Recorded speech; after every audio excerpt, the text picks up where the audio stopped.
Well, it's Groundhog Day again, or so it seems.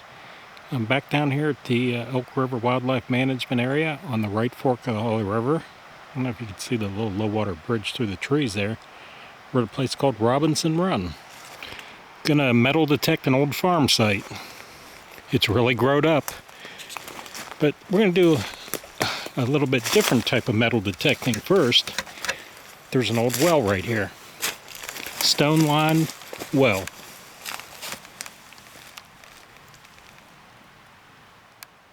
So I've got my magnet and a rope there. We're going to toss that down and see if there's any metal that fell into this well over the years. You can see that well is right in front of an old cellar house. And by old, I mean the government bought this land in the 50s, so this is about 75 years at least that it hasn't been used. But you can tell by the type of cellar house here, it's concrete and blocks. So it's not that old. At least this isn't. There are some rocks lined on the side here that are older. And up this way a piece is an old house site. We'll go metal detect it where the actual house sat. But we'll see what's around this. I've already swung the metal detector for a minute. There's metal everywhere. There, we got the magnet ready to go down in there. Stick out of the way. It's not that deep. There's only about a foot of water in this well, so it must have filled in over the years. Because that's only 10 feet down.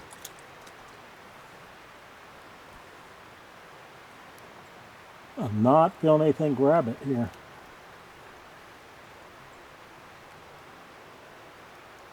Let's just pull up, see if there's any junk on it. Here's absolutely nothing. A little bit of rust. A little bit of rust was on it there. It's the first well. This is about the fourth or fifth one, and this is the first one that I haven't found any metal in.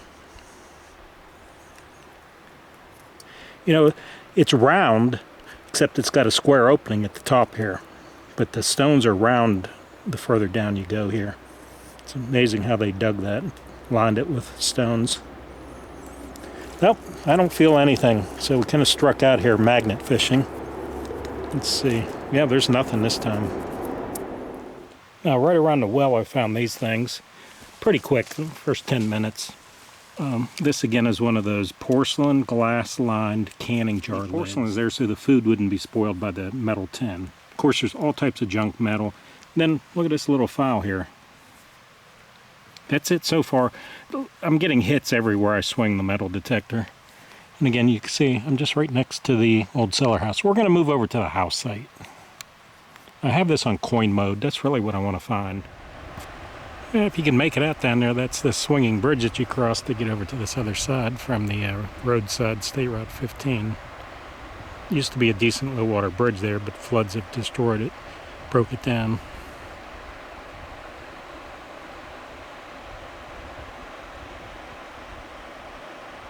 Right there's the swinging bridge. It's pretty dicey.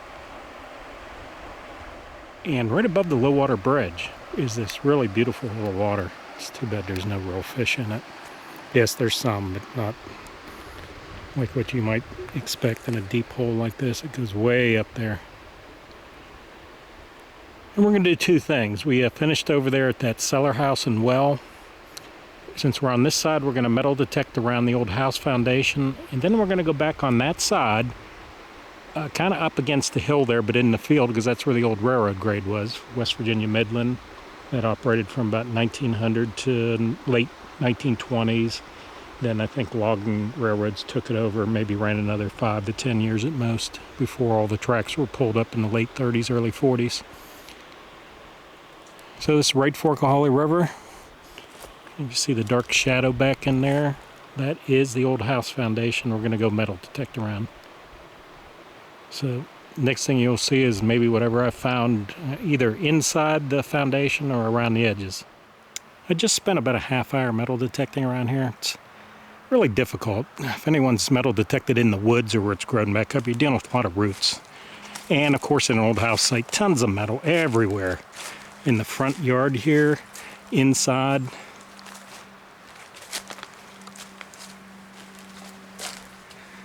Yeah, let me show you the goods.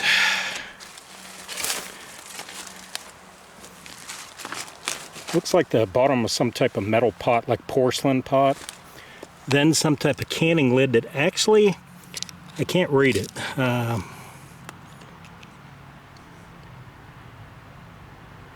Can't make it out. Nails. There's a tin canning lid, a brass rifle shell. Here's the most interesting thing. It's one of those real heavy irons. Oh man, that thing could weigh 10 pounds. What they did, they'd set that on top of the old cook stove that they either fired up with coal or wood, heated it up, and there was a wood handle on it. You do your ironing. And look at that, there's a brush of some type here. Oh, I missed this. I'm pretty sure what this is if you ever had one of those old cap guns they had back in the 60s and 70s, it actually says right there D-I-C-K on it. Let me show you the back side of it. You see the pivot point there. I think that's where you lift it up, put your roll of caps in there, slid that down, then started firing the trigger. So, kid's toy here.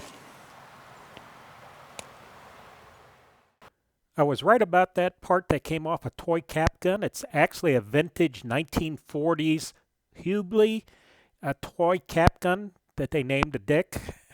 And you'll see, just as I thought, it pivots up and flips like that where you put your caps in.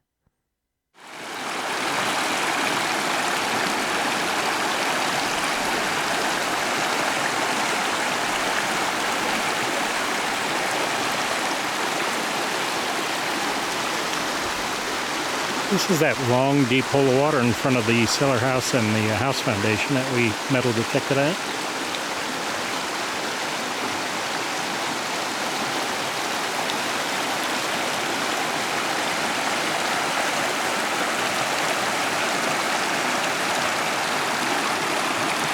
It's February 26, 60 degrees. And of course, the creek that's coming out right here is Robinson Run, which is a real deep run. Made it across the dicey swinging bridge at Robinson Run. That was the house foundation site that we metal detected. There's that hole of water.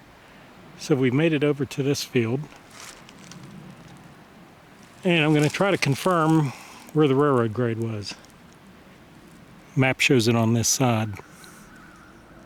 If you could kind of make out the lay of the land here where it starts to tilt down to the river there, I think this is the grade. So I'm standing right on it and stayed on, it looks like it may be crossed right there where they have that humped up.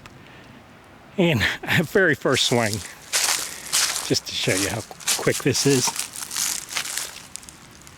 There's a railroad spike, right where I expected it.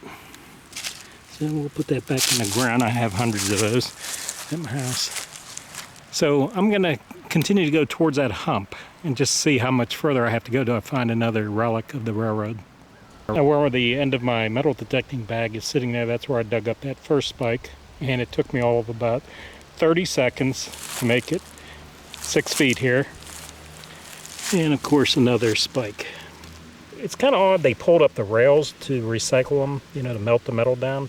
These spikes and the nuts, the connector plates, they left them. They just tossed them. So if you know where the grade is, you can just find hundreds of these.